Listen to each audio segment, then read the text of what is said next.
This program is for English language students who are preparing for an English test like the IELTS. The focus of this program is the essay, which seems to present the most difficulty for students. In this program, I'm going to talk about some of the most common mistakes that students make when they write essays for an English test. I'll also talk a little about the form of the essay and some of the language features of the essay.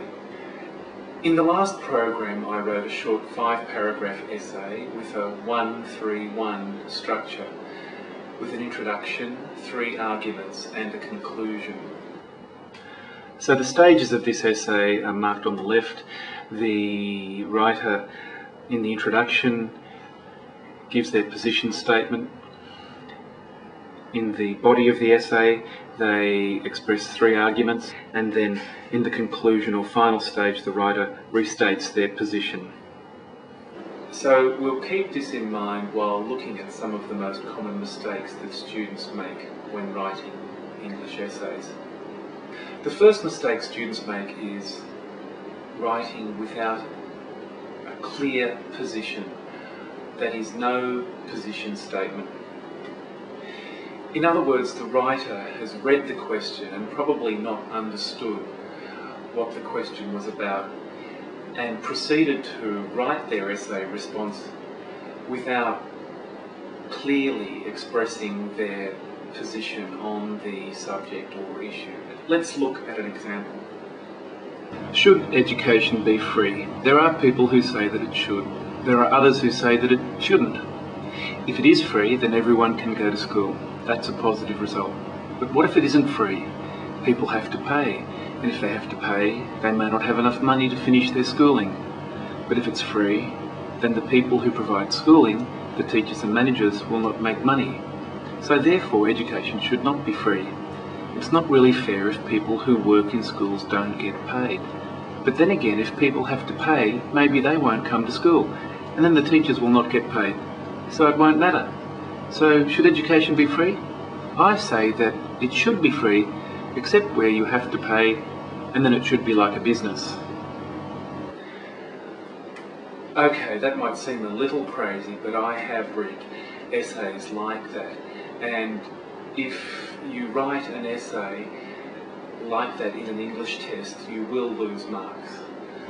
As you can see, the problem here is that there is no clear position statement. There are, in fact, 2 or more conflicting position statements. Probably the next most common mistake is punctuation, or a lack of punctuation. Here's an example. Try reading it.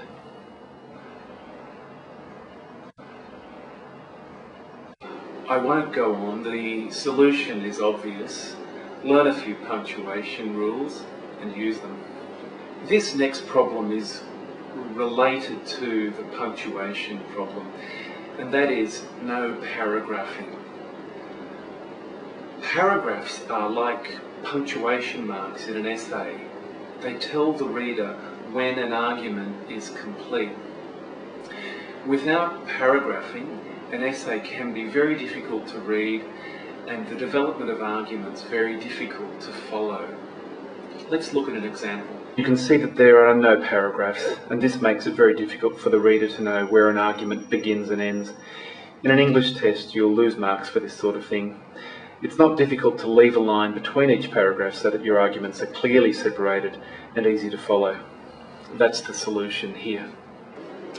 Now let's take another look at the essay on free education, and just note the paragraphing in the essay, the separation between paragraphs, which makes it very easy for the reader or examiner to follow. Note the separation between the paragraphs, and note also the use of conjunctions highlighted here in pink. The listing conjunctions like firstly, secondly, thirdly and in conclusion are all very important in terms of giving some order to your arguments. The other conjunctions used in this essay are very important as well. If you're not familiar with conjunctions, it's something that you should learn about. and know how to use them effectively. Okay, the next most common problem is vocabulary and grammar. Generally, if students don't have enough words and are not familiar with a range of sentence patterns, then they can produce fairly poor writing, which reflects their lack of grammar. Let's look at an example of this. If your writing is similar to this example, it is my best advice for you not to do the test until you have done more preparation to develop your basic writing skills. Word counting or repeating phrases in an essay is really an extension of the same problem. That is, the writer just doesn't have enough vocabulary. So what they do is repeat phrases to try to produce as many words as possible in a desperate attempt to increase their word count. So what the writer is trying to do is to produce 250 words so that they are not penalised for writing an under-length essay. If your writing is in this category, once again, you're not really ready to do an English test, and you need to develop your vocabulary and writing skills.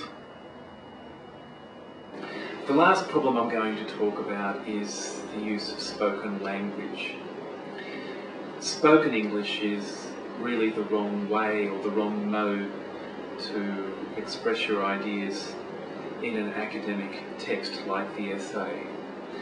Academic writing should be quite formal, and spoken English is too informal, too familiar, too personal.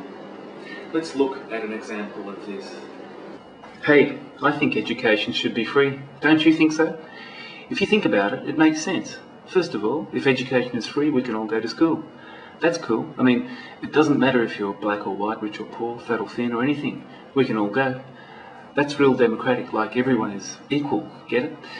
And everyone will be able to read and write and ask intelligent questions and say what they want to say.